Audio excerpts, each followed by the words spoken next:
Olá, gente, tudo bem com vocês? Saudades de vocês, espero que estejam todos e todas muito bem aí, né?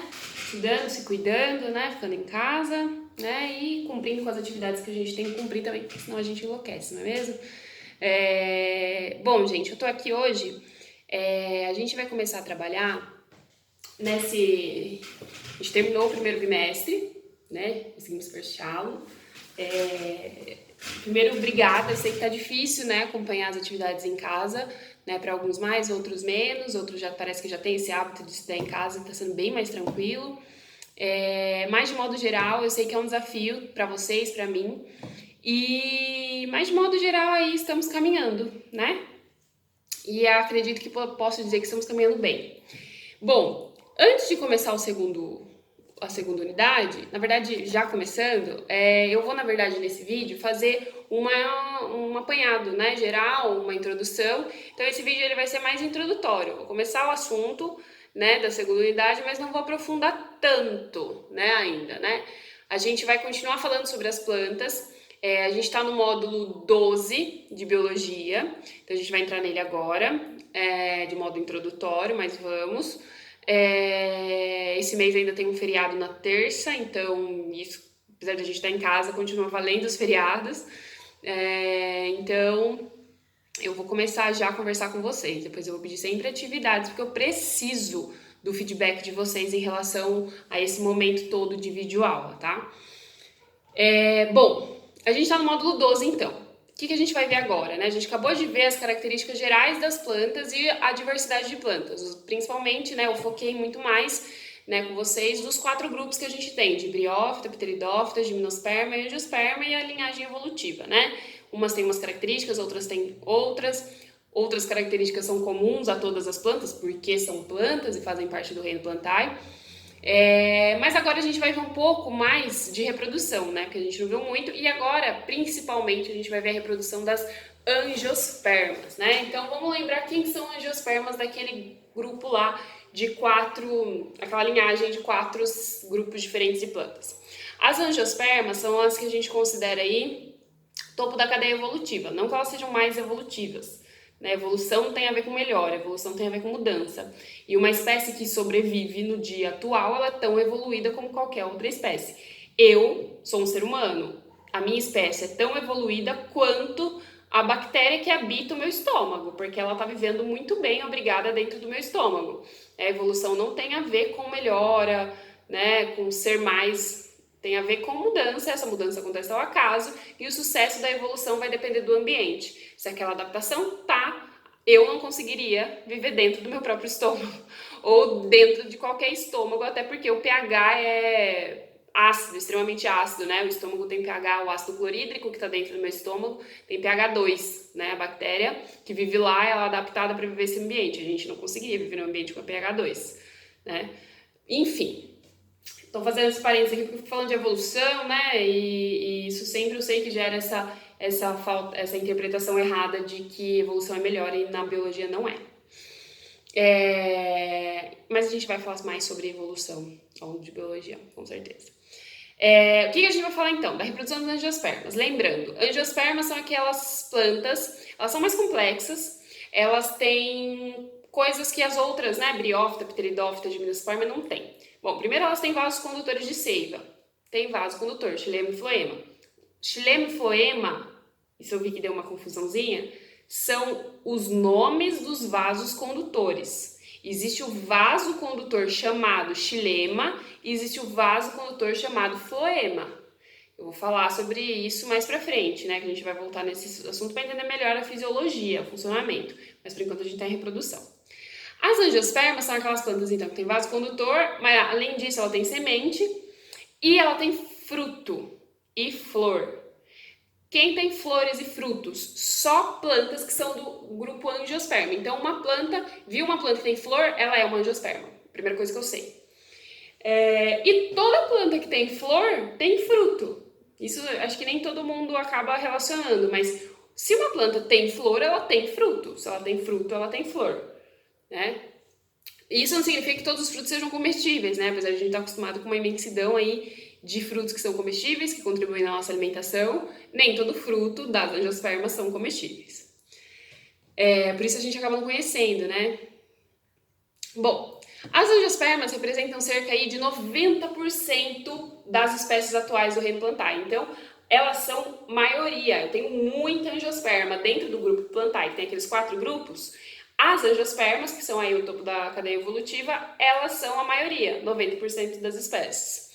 A gente tem um número estimado que a gente tenha de 250 mil a 400 mil espécies de angiospermas, né? De acordo com vários autores diferentes que estudam botânica. Principal característica, então, que distingue as angiospermas é a formação de estruturas reprodutivas.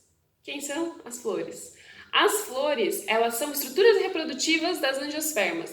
É onde acontece a reprodução, né? Onde eu tenho óvulo, onde eu tenho gineceu, androceu, esses nomes eu vou falar mais pra frente, e que permitem a reprodução. Então, a reprodução acontece, né, a capacidade reprodutiva, né, a estrutura reprodutiva da planta angiosperma é a própria flor.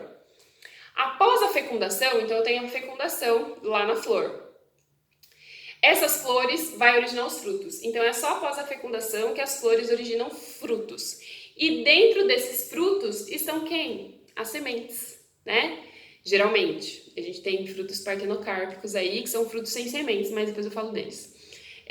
Então, a fecundação, depois da fecundação, as flores originam os frutos. E dentro de cada fruto tem a semente, né?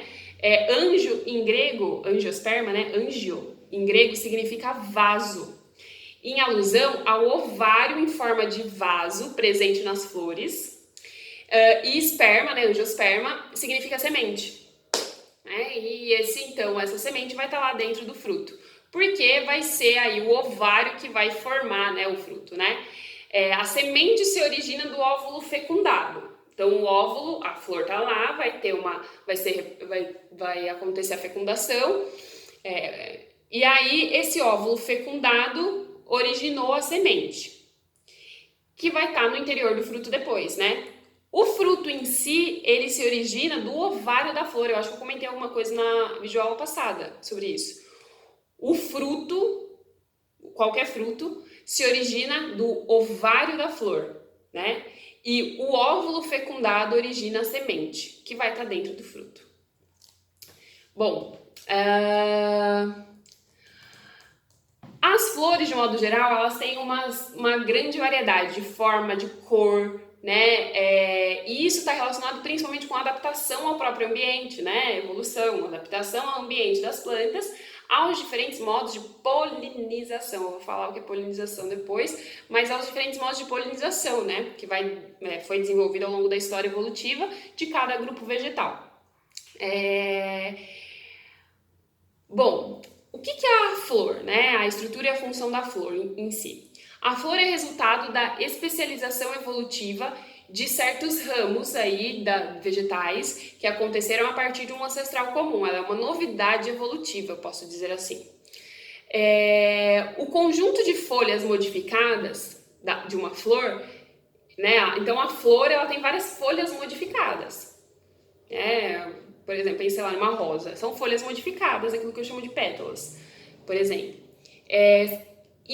Essas folhas, né, esse conjunto de folhas modificadas são chamadas de verticilos florais. Estes são, a partir da extremidade do ramo floral, né, eu vou ter lá gineceu, vou ter androceu, vou ter a corola e o cálice. A maioria das flores apresenta esses 4 componentes aí. Gineceu, a gente já vai falar o que é, não fiquem assustados, mas estou fazendo uma introdução. Gineceu, androceu, corola e cálice. A maioria apresenta esses 4. E aí, se ela apresenta esses 4 elementos, gineceu, androceu, cálice e corola, elas são flores completas, que eu chamo. Quando ela deixa de apresentar um ou outro, ela é chamada de incompleta, uma flor incompleta. E esses 4, gineceu, androceu, corola e cálice, né, que eu não falei, são verticilos florais da flor. As flores modificadas, né, presente na base do ramo floral, são as sépalas. Então, eu tenho pétalas, que talvez vocês estejam mais familiarizados com esse termo, e eu tenho as sépalas. Então, uma flor, o que está mais na base do ramo flor, até eu peguei uma flor, não tem uma aqui agora para mostrar, mas ela vai ter lá as sépalas embaixo, são as primeiras flores modificadas, e eu já vou falar para vocês em que página do livro tá isso. E o conjunto de sépalas vai formar o cálice, que eu chamo de cálice.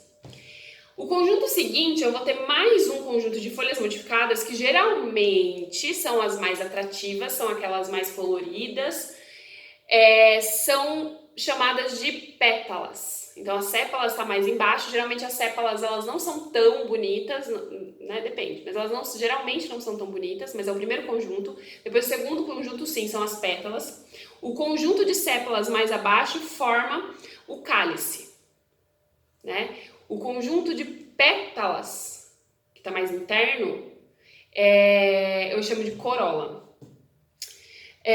Tanto o cálice quanto a corola são elementos estéreis. O que é isso? Não está envolvido diretamente na reprodução da planta, da flor, né? A função dela é o quê? É proteger as estruturas reprodutivas que estão internas. Então aquela flor, aquela coisa bonita que a gente vê, não é em si as estruturas reprodutivas, elas são estéreis, que eu chamo, que não tem função reprodutiva ali. A função dela é proteger as estruturas reprodutivas, que são gineceu e androceu, que está ali dentro da flor.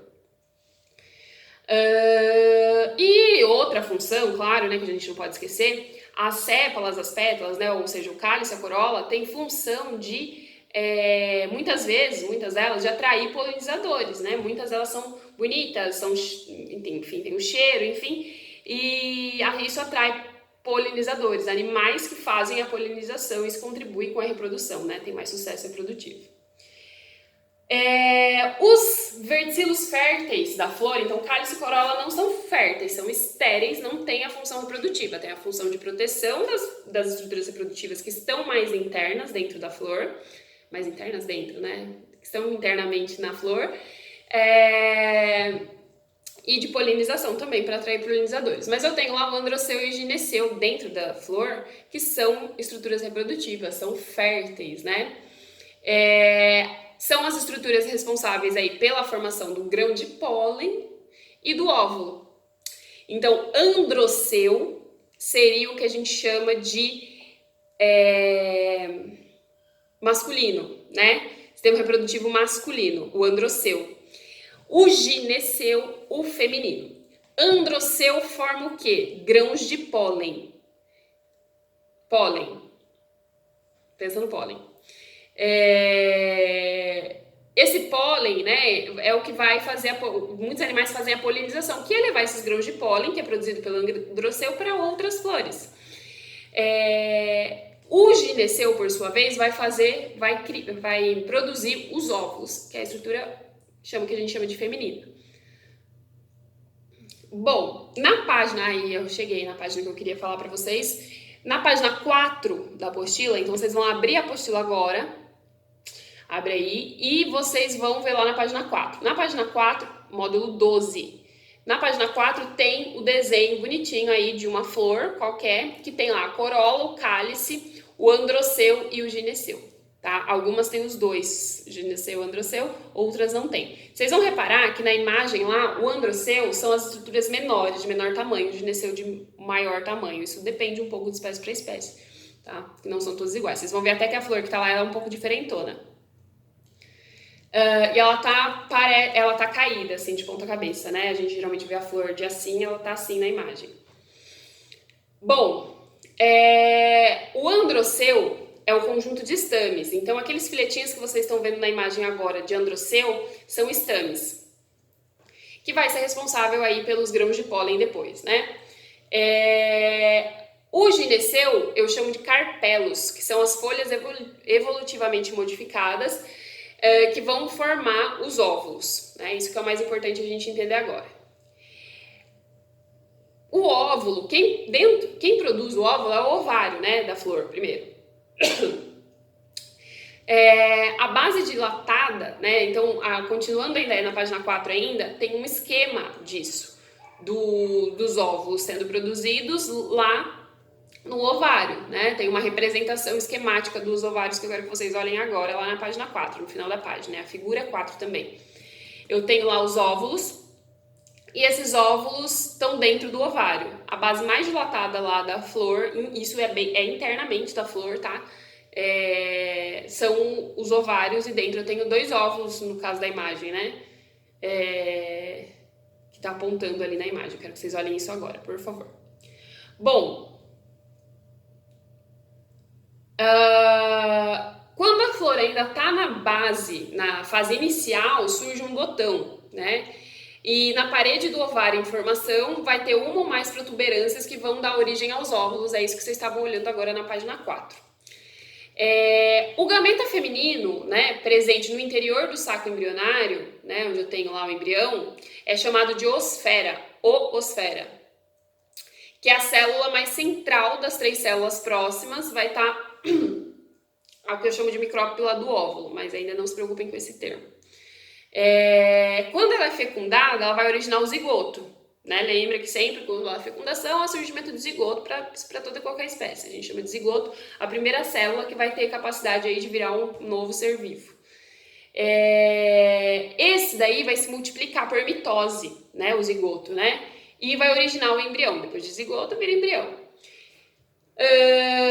E o tecido diploide que envolve o óvulo, então tem um tecido que é diploide, ou seja, 2 N's envolvendo o óvulo, e é chamado de tegumento. Bom, a polinização, né, então voltando aí nos grãos de pólen, a polinização, né, o que é a polinização? A chegada dos grãos de pólen ao estigma da flor, isso é polinização. O transporte de pólen entre as flores, então o androceu produz o pólen. Esse pólen precisa circular de flor para flor. Quem faz isso? Vários agentes, né? Tem vários que a gente chama de agentes polinizadores. Tem o vento, faz isso, porque ele leva os grãos de pólen, são leves. Tem os insetos que fazem isso também. Tem as aves, né? Beija-flor faz isso, enfim. As plantas angiospermas, elas têm características que as tornam adaptadas a esses agentes polinizadores, né? Eu já comentei isso aqui.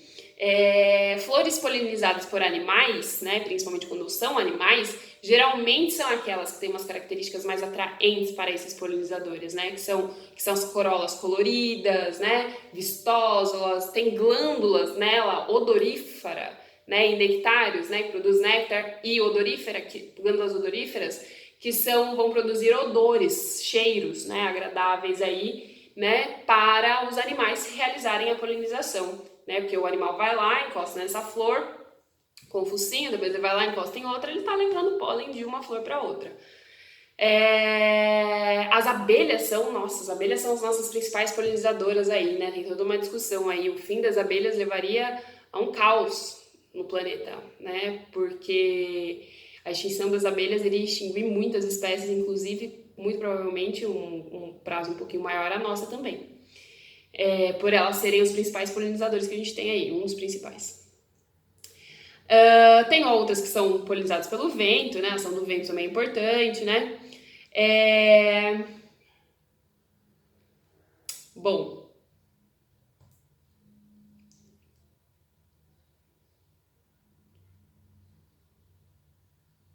quando o óvulo do embrião, ele atinge um grau de desenvolvimento, um certo grau de desenvolvimento, né? Ele vai se diferenciar numa casca espessa e resistente. Essa casca espessa e resistente, né, esse conjunto, vai começar a ser chamado depois de semente. É isso que a gente chama de semente.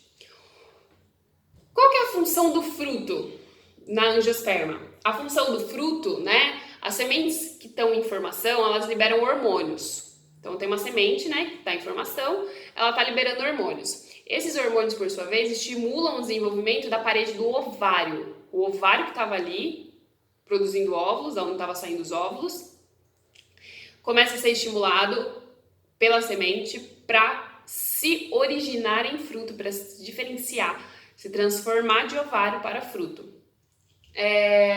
Por isso, quase sempre, os frutos têm as sementes dentro, né? Mas porque é a semente que é responsável pelo desenvolvimento do fruto, né? A semente que manda hormônios para o ovário se diferenciar em fruto.